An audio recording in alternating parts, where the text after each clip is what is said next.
भी यहीं से पढ़ा और मेरी वाइफ भी यही टीचर। तो यहाँ से तो मेरा नाता है ही। चूंकि पूरी राजस्थान में हम लोगों ने 2010 में भारतीय संस्कृति, साहित्य, ज्ञान परंपरा और मीडिया को लेकर कई कार्यक्रम किए। कई विद्यालय, महाविद्यालय, विश्वविद्यालयों में मेरा जाना हुआ और हम लोग लगातार इस पर भी जोर देते रहे कि भारतीय संस्कृति से आज का युवा जुड़े, किताबों से जुड़े।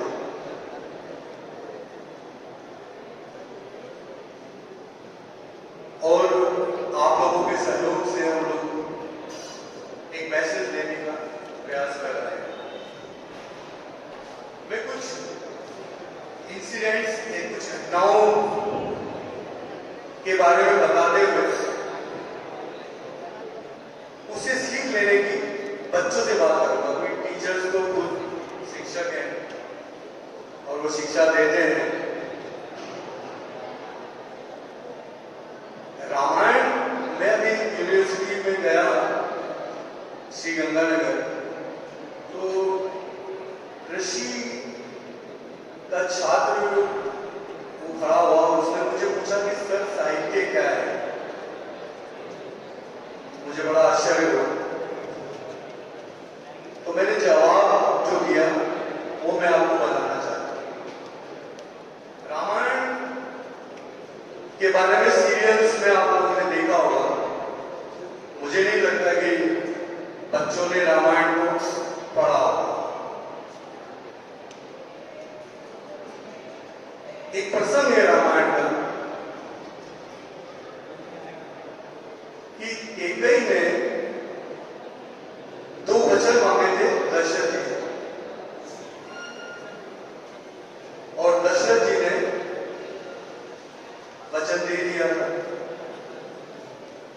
कैकेयी ने कहा कि समय आने पर मैं मांगूंगी। मंथरा के कहने पर, उसकी दासी के कहने पर, मेरे ख्याल से आपने पढ़ा होगा या सुना होगा या देखा होगा, उन्होंने दशरथ जी से जो 2 वचन मांगे थे, ये मांगे कि पहला तो भरत जी को राजगद्दी और दूसरा राम को वनवास।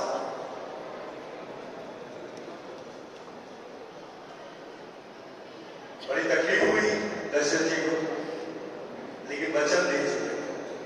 ध्यान से सुनना, वचन दे चुके थे। राम जी को पता चला, राम जी ने अपने पिता के वचनों को स्वीकार करते हुए वनवास जाने की बात को स्वीकार कर लिया। मतलब पिताजी ने जो अपनी पत्नी को वचन दिया था और उस वचन को पूरा करने के लिए राम जी मतलब दशरथ जी के पुत्र, उन्होंने वनवास जाने के लिए तैयार हुए। सुनना, कितने लोग हैं आज के समय में जो अपने पिता की बातों को मानते हैं? कितने लोग हैं, कितने बच्चे हैं जो अपने माता पिता की बात मानते हैं? सोचना जरूर, ये रामायण है। अब बारी उनके भाई की। भाई, आज भाई से लड़ रहा है, संपत्ति के लिए, पैसे के लिए लड़ाइयां हो रही है। अब रामायण से दूसरी बात सीखने को जो मिलती है, भरत जी, जब वनवास के लिए जब राम जी चले गए तो भरत जी अपने ननिहाल गए।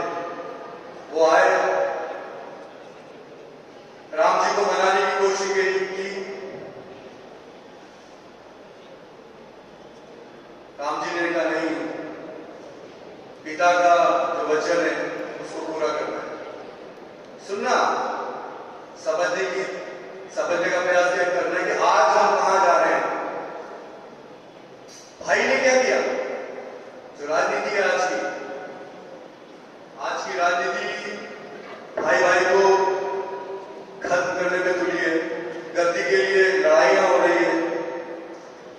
और वहां रामायण में क्या बताते हैं कि भरत जी ने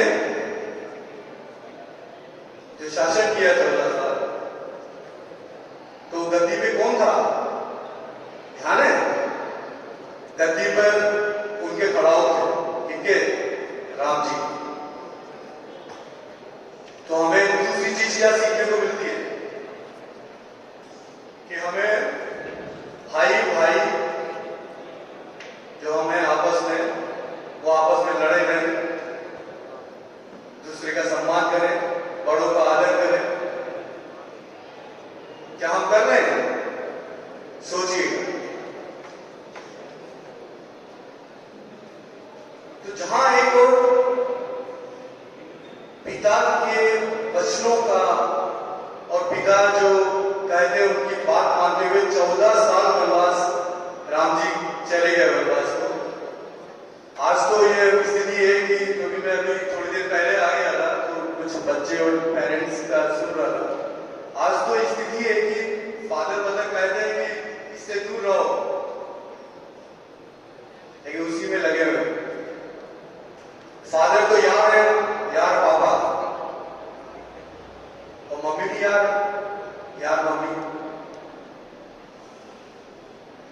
मुझे याद है कि मैं जब पढ़ता था तो पिताजी को एक दिन ऐसे ही मुंह से निकल गया, एक खींच के झापट पड़।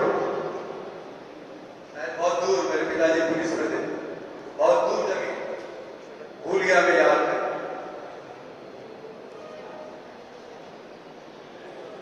आज की जो परिस्थितियां हैं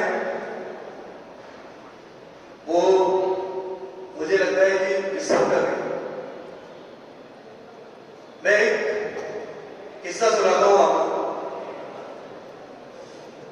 उन दिनों 9th में ही सब्जेक्ट लिया जाता था, होंगे मेरे साथ के जो लोग जानते हैं। मैंने साइंस मैथ्स सब्जेक्ट लिया। पिताजी और मेरा परिवार ये चाहता था कि मैं इंजीनियर बनूं, लेकिन भविष्य में तो कुछ और लिखा हुआ।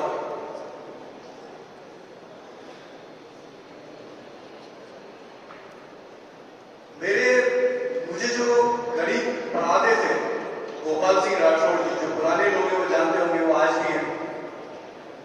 तो एक संडे को वो मेरे घर आए। उन दिनों मेरे पिताजी हुआ करते थे। घर आए तो मैं अपने रूम में था, किताबें सामने थी, लेकिन मैं पढ़ नहीं रहा, एक्टिंग दे रही, जो भी आजकल बच्चे करते हैं, मैं भी कर रहा था। आवाज आई बाहर से कि अनिल बाहर आओ, तुम्हारे रिश्तेदार आए। मुझे लगा आज तो पिटाई होगी, डरते डरते गया।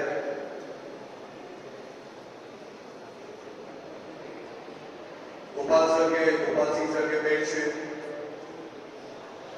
गोपाल सिंह सर मेरे पिताजी से शिकायत कर रहे थे। मैंने इस किताब में भी लिखा है, जो मैं सुना इसमें लिखा है। गोपाल सिंह राठौड़ सर मेरे फादर को ये कह रहे थे कि आजकल अनिल पढ़ाई नहीं करता,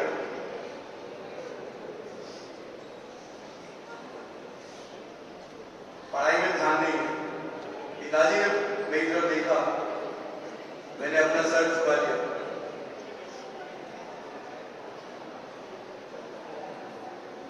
पिताजी ने, मेरे टीचर जो गोपाल सिंह राठौड़ सर ने, उनको ये कहा कि अगर ये आइंदा नहीं पढ़े तो इसको स्कूल में ही मार।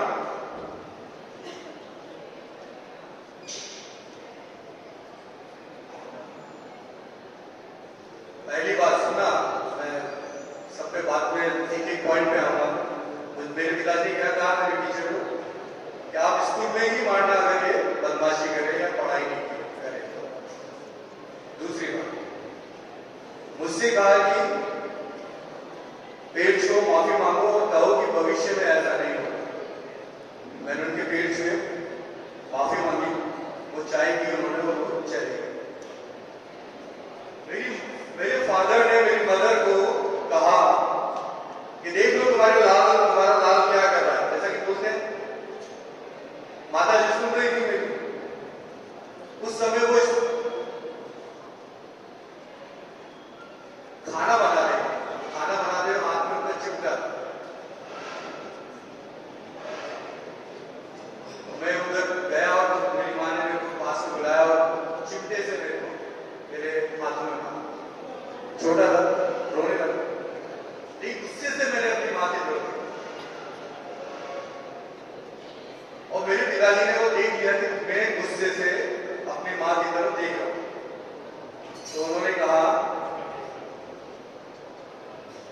एक तो गलती और फिर बदतमीजी, फिर एक झापट,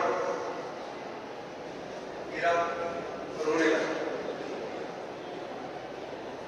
लेकिन मैंने उस दिन से कसम खाई कि हाँ मुझे पढ़ना है। अब इसमें दो संदेश, कि मेरी वाइफ भी टीचर है, मैं भी टीचर रहा हूं कभी। आज अगर टीचर शिक्षक डांट भी दे तो सबसे पहले बच्चा अपने टीचर के, अपने पेरेंट्स की ओर जाता है, तो पेरेंट्स को बताता है कि मेरे टीचर ने या फलाने टीचर ने मुझे मारा या डांटा और बिना बात के मारा। ठीक है, अब हमारी गलती, हम जैसे पेरेंट्स की, हम लोग भाई चढ़ा के स्कूल आए और स्कूल आके हमने शिकायत करी प्रिंसिपल सर को कि आपका जो टीचर है वो हमें, मेरे बच्चे को बिना बात के पनिश करता है। एक समय क्या था, आज से 20 साल पहले, कि मेरे फादर ये कहते थे, नो मेरे फादर नहीं, सभी के फादर, सभी के पेरेंट्स ये कहा करते थे कि बच्चा अगर गलती कर रहा है मारो, शिकायत लेके कभी नहीं आते थे। अब मैं इसमें एक दूसरी बात कहता हूं कि मुझे एक बात बताइए, जब आप इस स्कूल में आए तो क्या परेश सर आपको जानते थे, या आपको जो पढ़ाने वाले टीचर हैं वो आपको जानते थे? नहीं। लेकिन आपको अव्वल बनाने के लिए, आपकी गलतियों को सही करने के लिए, आपको संस्कारित करने के लिए, टीचर अगर आपको पनिश कर रहे हैं या डांट रहे हैं तो वो आपके भले के लिए डांट रहे हैं, ये ध्यान रखिएगा।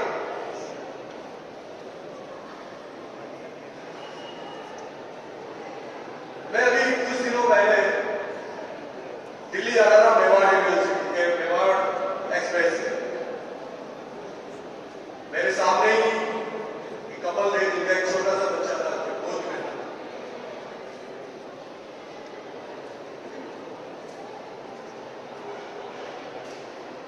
बच्चा रोने लगा तो उसकी मदर ने क्या किया, मोबाइल को खोला, वो जो होते हैं ना कार्टून वगैरह, वो निकाले और उसके हाथ में पकड़ा। बच्चा छोटा था, वो समझता कुछ सारी, लेकिन उसे चलता हुआ कुछ दिखा हुआ, कुछ आवाजें सुनाई, तो चुप हो गया और उससे उसको देख लेना।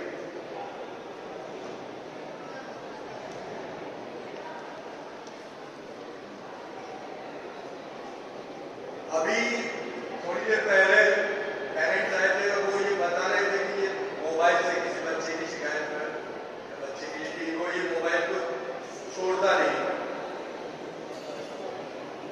अब मुझे बताइए ये आदत किसने डाली? जो बच्चा समझता नहीं था उसको चुप कराने के लिए आपने मोबाइल को दे दिया। इस मोबाइल को इंटरकॉम देता हूं मैं बच्चों के लिए, यूज करो तो अच्छा, मिसयूज करो तो इससे बड़ा, इससे खराब कुछ नहीं।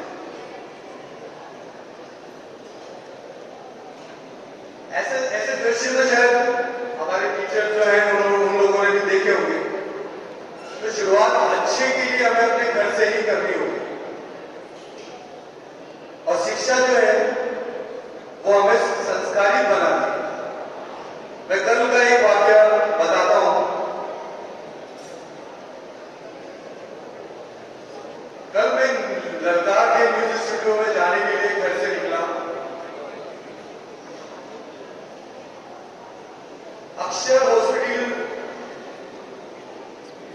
से निकलते हुए मैं शाश्वत भैया के स्टूडियो की ओर जाने के लिए, क्योंकि मेरा ड्राइवर था नहीं तो मैं खुद अपनी गाड़ी चला रहा था। गाड़ी में हमेशा खुद चलाता हूं तो छोटी गाड़ी चलाता हूं। एक इनोवा बीच में खड़ी हुई थी और उसमें से सामान निकाला जा रहा था। मैं थोड़ी देर खड़ा रहा, हॉर्न बजाया, कोई नहीं आया। सामान निकालने की जो प्रक्रिया थी वो चलती रही। तो सामान पूरा खाली हो गया, निकाल दिया गया उस गाड़ी से।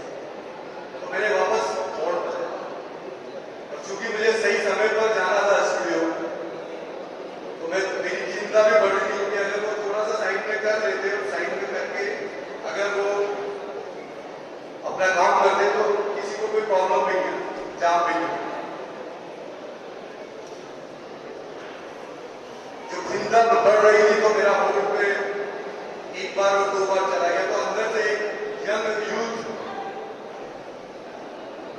शायद 28 होंगे, वो आए, वो बड़े गुस्से से मेरे को देखा और वापस अंदर चले। मुझे लगा कि शायद ये चाबी लेने गए। थोड़ी देर में जब नहीं आए तो मैंने फिर होल्ड लगा दिया। एक बार नहीं, इस बार 2-3 बार आया। गुस्सा था मेरे अंदर क्योंकि मुझे नहीं होना चाहिए। वो फिर आए, उन्होंने पूछा क्या है, मैंने कहा भैया गाड़ी को साइड में कर लीजिए। तो बोले आप पीछे से वापस चले जाए। मैं तो पुणे तक आ गया था, वापस पीछे बैग लेना। तो मैंने कहा भैया साइड में ले लीजिए गाड़ी को।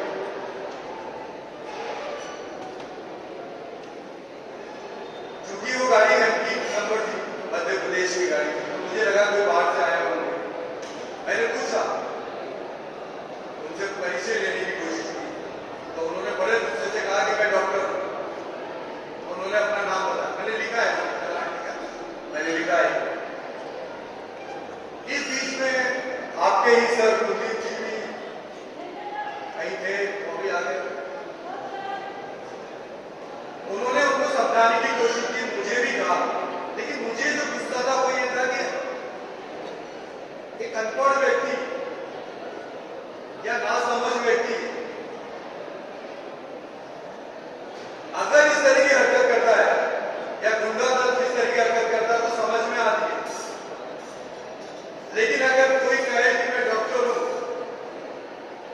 और वो नैतिकता का पालन नहीं करता तो गुस्सा मेरे अंदर है, क्योंकि मैं जर्नलिस्ट भी हूं, साहित्यकार तो हूं लेकिन पत्रकार भी हूं, लिखने की आदत तो है ही मेरी। मैंने उनसे कहा कि ये जो मजदूर है पास में, अगर ये ऐसी हरकत करता है तो समझ में आता, लेकिन एक सभ्य व्यक्ति जो कि चिकित्सक है, जिसे हम भगवान कहते हैं, वो अगर अपने गुस्से पे काबू नहीं कर पाता या नैतिकता को नहीं समझ पाता तो मेरा दायित्व क्या बनता है? मेरा दायित्व था कि मैं उसे सिखाऊं, बताऊं, जो कि मैंने बताया, बट वो समझने को तैयार नहीं थे। कुलदीप जी शायद है मेरे बीच में,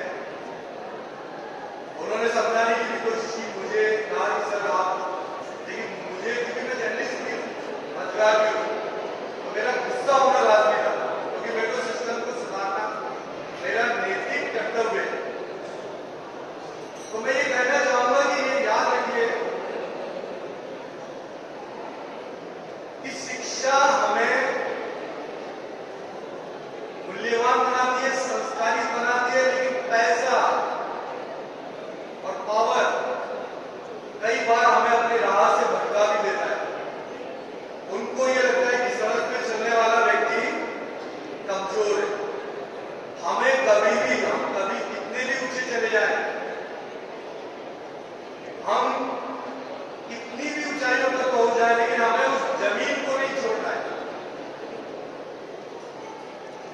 ये ध्यान रखिएगा, क्योंकि वैसे ही लेट हो गए। मैं एक किस्सा और बता के खत्म करूंगा। महाभारत सीरियल भी देखा होगा आपने,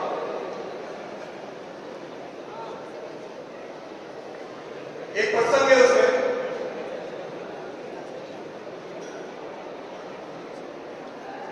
द्रोणाचार्य कौरव और पांडव दोनों को ही शिक्षा दिया करते हैं।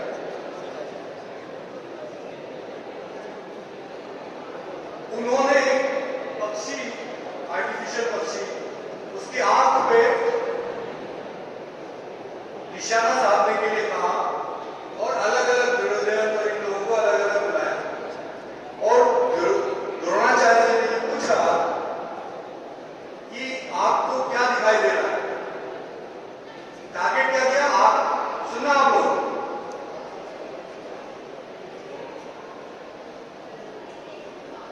सबने अलग अलग जवाब दिया।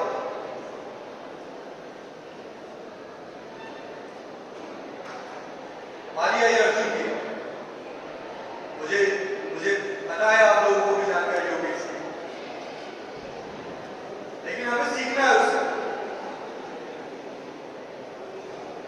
जब अर्जुन की बारी आई और अर्जुन जी से पूछा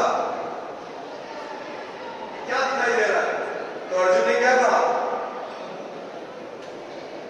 उन्होंने कहा कि मुझे सिर्फ और सिर्फ आंख दिखाई देगी, मतलब टारगेट, लक्ष्य, आपका लक्ष्य, क्योंकि आप 9 से 12 तक के बच्चे हैं, आपका लक्ष्य अभी से ही तय हो जाना चाहिए और हमें सिर्फ टारगेट पे देखना चाहिए। और अगर आप लक्ष्य से भटके तो अच्छे इंसान नहीं बन पाएंगे, और अच्छे इंसान नहीं बन पाएंगे तो सफलता से बहुत कोसों दूर हो जाएगी। एकलव्य की कहानी सुनिए आप।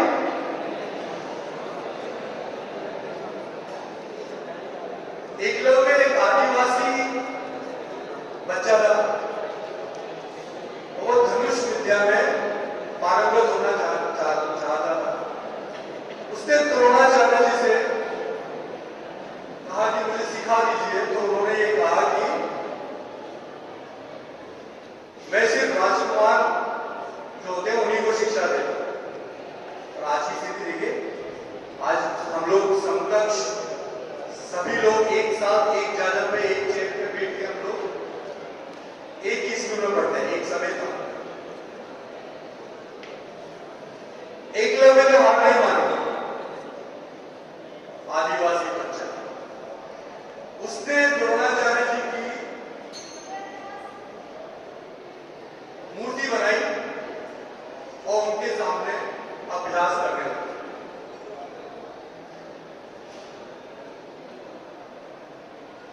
द्रोणाचार्य जी ने पहले ही अर्जुन जी को वचन दे दिया था कि देश विदेश का, संसार का सबसे बड़ा धनुष विद्या का मैं पारंगत अर्जुन जी को बनाऊंगा। एक दिन वो वन से आ रहे थे, उन्होंने एक कुत्ते को देखा जिसका जो मुख है वो तीरों से भिड़ा हुआ था, लेकिन चोट कहीं नहीं थी उसके। उनको बड़ा आश्चर्य हुआ, पता चला उनको एकलव्य ने, तो उन्होंने कहा, पूछा कि एकलव्य तुम्हारे गुरु कौन है? उन्होंने कहा आप ही गुरु। तो मैं, तो उसने बताया उन्होंने, ये जुनून है, ये जुनून और जज्बा जो होता है ना, वही आपको नंबर 1 बनाता है, ये याद रखिएगा। उसमें जुनून था कुछ सीखने का, उसमें एक जज्बा था कुछ करने का, उसने किया। लेकिन द्रोणाचार्य जी ने तो वचन दे रखा था ना अर्जुन जी को, द्रोणाचार्य जी को गुरु मानता था एकलव्य। उन्होंने कहा ठीक है, गुरु दक्षिणा दो, उसे सीख रहे हो, उसे सीखा है, बोले मांगिए। उन्होंने क्या मांगा? उन्होंने मांगा अंगूठा, और अंगूठे से तीर या धनुष चलाया जा सकता है। और एकलव्य ने क्या किया? अपने गुरु की बात को सुनते हुए, मानते हुए अपना अंगूठा काट के उनको दे दिया। ये है गुरु और शिष्य की परंपरा। आपका पहले टीचर आपके मदर फादर है, और सेकंड जो है आपके गुरु। एक फादर एक मदर ही होते हैं जो ये चाहते हैं कि मेरा बेटा या मेरी बेटी मुझसे आगे बढ़े, उससे ज्यादा सक्सेस हो। और एक गुरु ये चाहता है कि मेरा शिष्य नंबर 1 बने, उससे सबसे ज्यादा गर्व होता है। आप उससे ही दे रहे हो उनको, आपसे सम्मान दे रहे हैं, जो कि आजकल देते भी नहीं। मैंने तो ये भी देखा है कि जब वो बाहर मिल जाते हैं टीचर, तो टीचर की इधर मुंह करेंगे और निकल जाएंगे, नमस्ते नमस्ते गुड मॉर्निंग तो कुछ है ही नहीं। और स्कूल से निकल गए तो भैया कौन टीचर, अच्छा पढ़ाते थे क्या? और जिस लैंग्वेज में आप लोग, मतलब मैं सबके लिए नहीं कह रहा हूँ, जिस लैंग्वेज में जो आप टीचर से बात करते हैं, ये हमारे संस्कार नहीं सिखाते। मुझे याद है कि मेरे पढ़ाए हुए बच्चे, क्योंकि मैंने भी एक बहुत लंबे समय तक पढ़ाया, आज भी मिलते हैं। वो शायद एक तो डिवाइस बन गया, कोई बड़ा लीडर है, नाम भी जब मिलते हैं तो पेट छूते हैं। आज आप लोग कहां जा रहे हो सोचिएगा, क्योंकि आप अगर संस्कारित हुए तो ही सक्सेस होंगे, तभी आप इंसान बनेंगे, और इंसान बनेंगे तभी सक्सेस आपको मिलेगी, ये याद रखिएगा।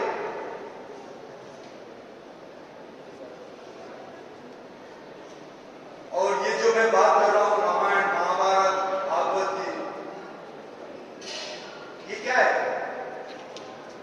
यही साहित्य है। तो साहित्य से जुड़िए, मोबाइल पे भी अच्छी चीजें हैं, पॉजिटिव रहिए, सकारात्मक रहिए। और ये ध्यान रखिएगा कि गूगल जीपीटी और ये सब चीजें भी बहुत सही बातें नहीं बताती है, ध्यान रखिएगा। कल एक जर्नलिस्ट जो दिल्ली में है, उन्होंने मुझे फोन किया कि अनिल जी आपका नेता प्रतिपक्ष कौन है राजस्थान का? तो मैंने कहा टीकाराम जूली, जो कि मेरे मित्र ही है। याद तो फिर राजस्थान की राजनीति और टिप्स में तो नहीं, शांतिलाल रोड़ा है, मैं कहा नहीं। तो उन्होंने बताया कि AIJP ने बता रही है कि राजस्थान में नेता प्रतिपक्ष जो है वो शांतिलाल रोड़ा है। उन्होंने मुझे स्क्रीनशॉट करके मुझे भेजा हो। तो आप विश्वास मत करिएगा गूगल पे जीपीटी पे, विश्वास करना है किताबों पे कीजिए। किताब पढ़िए जो आपको संस्कारित करेंगे,